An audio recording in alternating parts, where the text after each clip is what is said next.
Did you see any like negative reactions? Because on Instagram, it's a pretty wild west of the internet. Probably the comment sections on Instagram is the weirdest out of all the social media platforms. Do you know worse? TikTok. Maybe, yeah. I'm not too much on TikTok, but so I can imagine. We actually started on TikTok. And oh, really? Yeah, so for some, I don't know why, it's what we kind of pushed to start with. We really went quite well at the beginning. We had, quite high views on our videos. And we thought, this is perfect, this is great. But actually then we kind of started to incorporate Instagram at the same time, and Instagram really took off, whereas TikTok kind of lagged behind a bit. But on TikTok, there are lots of quite strong comments. It's bad enough in the comments section, but then if you scroll down to the bottom, you have like a hidden comments, and that's even worse. Oh wow, yeah. And there's a lot of people that are very angry about the prices. They're very angry about how anyone can buy a wine for that price, how that can be normal, how that can be like, how can you show this, product when people are starving? And I understand, it's a huge amount of money that, sometimes it's somebody's year salary, in one bottle. Yeah.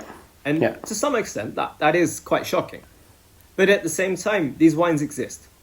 They are there, they're in the world, they're being traded, this happens.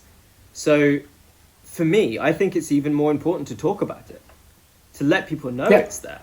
Because you can all you want, you can pretend it doesn't exist and say how terrible it is and disgusting, but it's there. It's not going anywhere. I work in this industry. I absolutely love it. Wine for me is incredible. And I get a lot of people saying, well, you have to be stupid to spend £60 on a bottle of wine. But, for me, it's a hobby.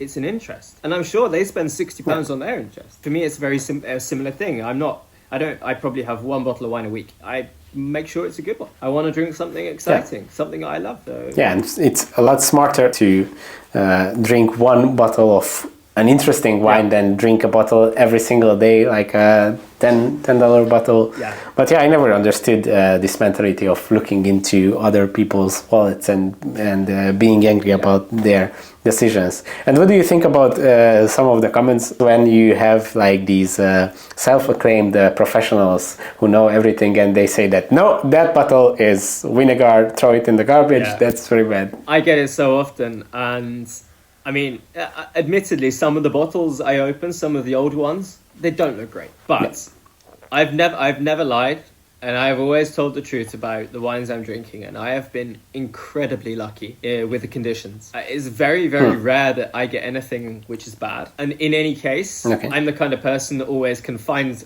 that 1% of fruit that's still there in the wine. And so for me, I say, come on, guys, but they say it about normal wines as well. All wines taste like vinegar. It's disgusting. Right. And I said, come on, come to Seckford. Come to see me. I will give you a free tasting of wine, and I will teach you. All I want to do is educate people. I want to give them the tools to understand it. And ultimately, I get people come to me saying, I hate all wine. And I think there is, hundreds of thousands of wines in the world, maybe millions. Different wines. Yeah, there is no such thing as wine. Yeah. There is not an objective, strict thing that is wine, and I hate that. Give me 2-3 days, I'll find you something you'll like, easily. Thanks for watching this video. You can watch the full podcast episode by clicking here, or watch another interesting video by clicking here. Let's continue the discussion in the comment section, and see you in the next one.